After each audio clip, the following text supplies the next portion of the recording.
Cette réunion, j'ai pas de micro, hein, on n'a pas de micro. Cette réunion était faite pour remercier les sponsors, les dirigeants du club, tous ceux qui nous aident, etc.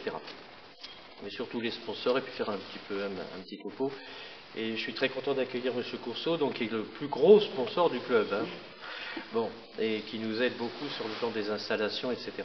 Donc c'était dédié aux sponsors ce soir, aux dirigeants, aux bénévoles, etc. Mais avant de les remercier et de parler un tout petit peu du club, il y a je voulais parler, et j'ai appelé la presse aujourd'hui, l'Ouest qui est représenté, à qui on va envoyer un article, je veux dire, et le Pays d'Auge qui s'est gentiment déplacé.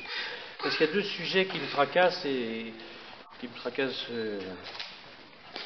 un peu beaucoup, je trouve. La première chose, c'est les prélèvements que fait la Ligue de foot de Basse-Normandie et le district du Calvados sur nos budgets. C'est quelque chose de considérable, c'est limite scandaleux, et ça s'apparente à un racket. C'est vraiment un racket. Je vous donne, pour faire court, un seul exemple. Sur chaque licence de joueur, il y a un prélèvement très important, et nos licences sont très peu chères, hein, puisqu'on est 90 € la licence, et une des moins chères du canton ou de la région, tu vois. Ils nous prélèvent énormément là-dessus, et ensuite ils nous prélèvent des frais d'engagement quand on engage une équipe, ils nous prélèvent ensuite des frais de gestion de l'équipe, ensuite ils nous prélèvent. Bon, ça finit par des sommes qui dépassent les 10 000 € par an. C'est quelque chose d'énorme. Et alors, on est obligé de prendre des licences pour les bénévoles. Et bien sûr, on ne fait pas payer les licences de dirigeants, les licences de bénévoles, on ne les fait pas payer, c'est tout à fait normal. Ils prélèvent quand même là-dessus. Donc c'est une catastrophe financière pour nous, et ça, sur le plan des prélèvements, j'en passe beaucoup, hein, parce que je pourrais prendre tout le budget. J'aimerais que ce soit retranscrit sur Alors maintenant, j'en viens à un autre problème qui me tracasse et qui vient de me tomber là sur la tête. C'est la méthode utilisée depuis 6 mois par le président de la AS Villers-Houlgate.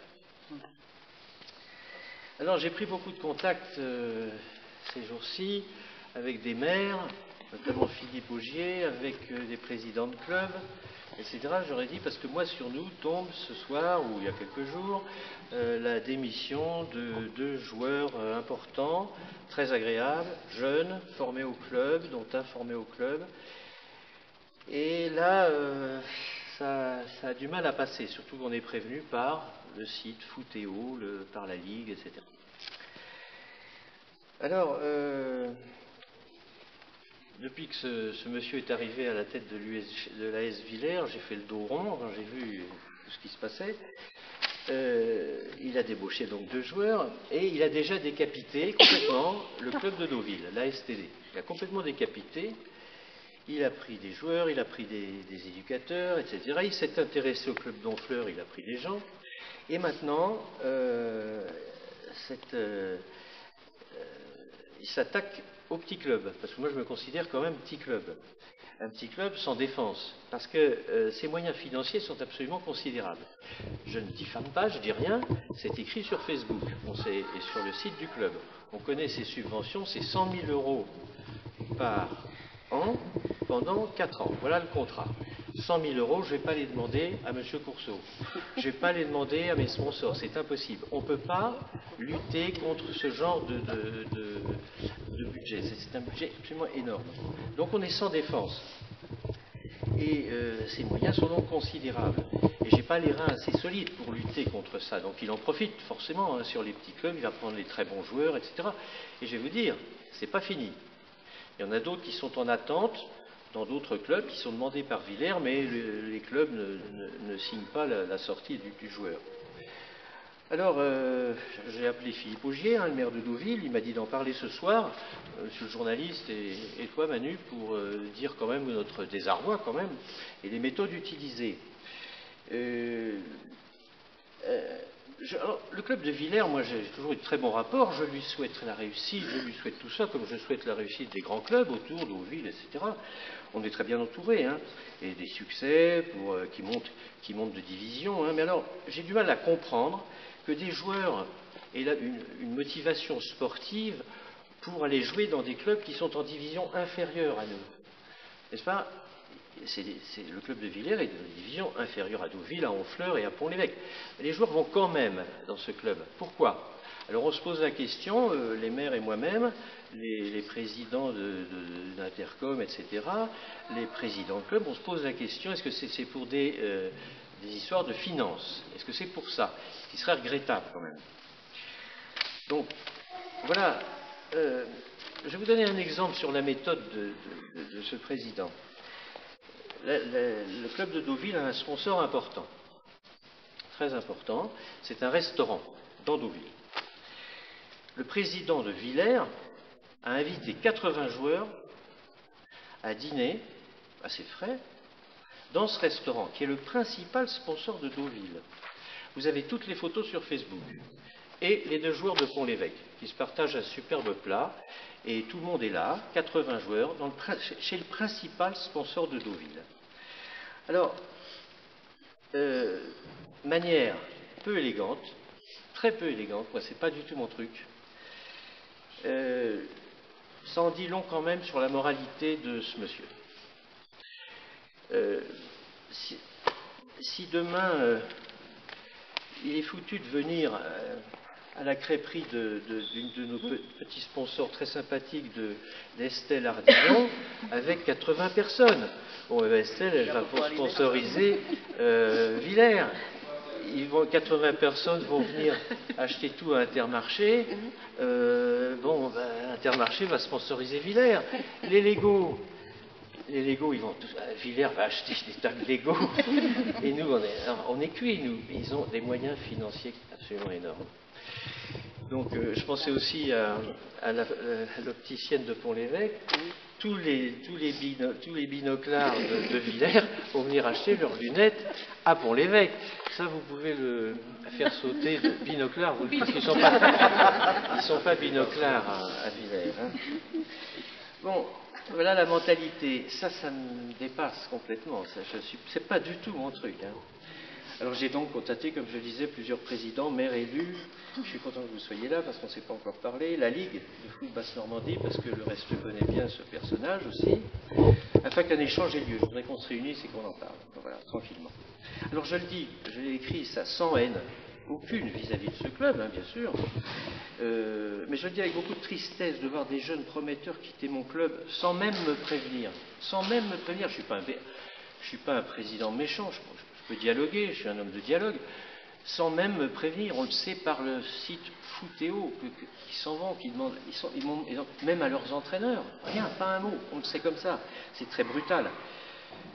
Alors, je fais donc un petit appel amical aux dirigeants de Villers, afin qu'ils respectent les clubs alentours, autour d'eux, comme nous respectons Villers d'ailleurs. Ils agissent dans un esprit de dialogue constructif, on peut se parler avec Villers, il n'y a aucun problème, moi je suis un homme de dialogue, un esprit de franchise, un esprit d'honnêteté intellectuelle et morale. Voilà ce que je voulais dire sur ces 2 problèmes qui me tracassent en ce moment vraiment. Les prélèvements financiers des instances dirigeantes du foot et puis ce club qui commence à faire du bruit et qui va en faire beaucoup parce que je vous dis, il contacte beaucoup d'autres joueurs dans d'autres clubs importants du coin. Alors voilà, j'arrête parce que je voulais remercier donc tous les sponsors que je ne vais pas citer bien sûr, parce qu'il y en a beaucoup, mais pour eux, du plus petit sponsor au plus gros sponsor, nous leur devons la même fidélité, le même respect, la même confiance, etc. Du plus gros au plus petit. Pour moi, c'est pareil. Alors, sur le plan des soutiens, nous les favorisons tous, j'espère. Nous les favorisons. Je les cite tous, pas ce soir, mais à l'Assemblée Générale, au moment du budget, ils sont tous cités. Et je ne sais pas, Manu, si vous regardez le site du club tenu par Manu, ils ont tous leur logo, ils ont tous de la publicité, leur téléphone. Madame, vous êtes d'accord, hein, c'est bien tenu, c'est... où est-ce qu'il est, Franck Pudic l'a cité, Franck Le Marchand aussi, donc ça vous va, c'est... Voilà. Je regrette qu'il n'y ait pas plus de sponsors d'ailleurs ce soir. Et toujours aux sponsors, je voulais dire, Manu, il faudrait que tu me confirmes le nombre de visiteurs qu'on a sur sur notre site. 967 000 l'année dernière. 967 000 visites l'année dernière sur notre site. C'est pas mal. On est les premiers du coin. On est les premiers. On est les premiers. 467 000, pardon. Oui, mais on est les premiers. Oui, oui. On est les premiers. Le premier site visité. Bravo. C'est grâce à toi. Oui. Donc les sponsors sont vus quand même. Oui. Je voulais remercier les 4 femmes qui s'occupent des sponsors, les 5, pardon. Christelle Sénéchal, Nadia Desforges, Aurore Guillouette, Sabrina Brière et Madame Giraud, qui tournent, qui cherchent des sponsors, et qu'on en trouvait pas mal, des petits sponsors, mais les petits sponsors accumulés, ça fait quand même un secours pour le club. Donc je voulais vraiment les remercier ce soir. Sur le plan, je vais aller vite, sur le plan du début de la saison, il n'est pas mauvais. L'école de foot tourne bien avec d'excellents dirigeants, les gens sont extrêmement contents, les parents sont très très contents. Sur les résultats, on est au milieu de la saison, mais bon, je ne tire jamais de conclusion en début de saison. La Señora est très très bien placée, la BLAC vont à mon avis s'en sortir. Sur les U13A, les 13 ans et les 15 ans, on a 2 très très belles équipes. Voilà, faut attendre, faut voir, mais on a on a de bons espoirs sur ce plan-là. Alors, je voulais vous dire un tout petit mot, puisque vous êtes là, en vous remerciant, ainsi que Bruno, pour tout ce que vous faites pour nous. C'est comme d'habitude, à l'Assemblée Générale, je vous le dis, et je vous le redis encore, on était un peu sinistrés par les inondations, mais je crois que ça sèche bien les hunières, hein, Bruno. Le synthétique, ça avance. C'est parti. C'est parti. Ouais. Ah bon. Alors merci. On va avoir les pieds dessus. On ferme les hunières alors. Cette année d'ailleurs. Cette année. Ouais. On aura les pieds dessus cette année. Alors, je pense, oui, Bruno. Ouais. Alors, je voulais voir aussi, on avait invité M. Deshaies, mais il n'est pas là. Je voulais lui dire un tout petit mot, si vous essayez de voir avec vous et lui-même, si vous aviez réfléchi aux gens du voyage l'été qui envahissent notre terrain. Vaste sujet. Oui, vaste sujet. Mais sinon, on y pense un peu. Je vais vous dire un petit mot. Je voulais lui parler de l'agriculteur qui était aussi, ça c'est un problème, qui passe avec son tracteur sur les terrains, mais bon, ça va aller ça.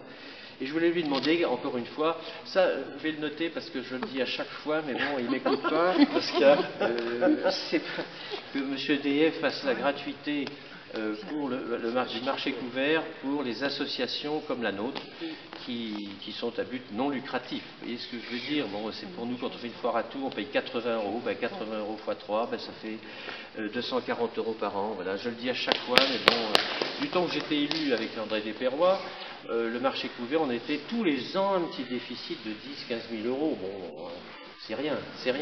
On peut rester avec ce petit déficit. Il y a des déficits bien plus importants, le mérite pour l'évêque. Donc voilà, il faudrait que vous essayiez de le redire encore dans votre article.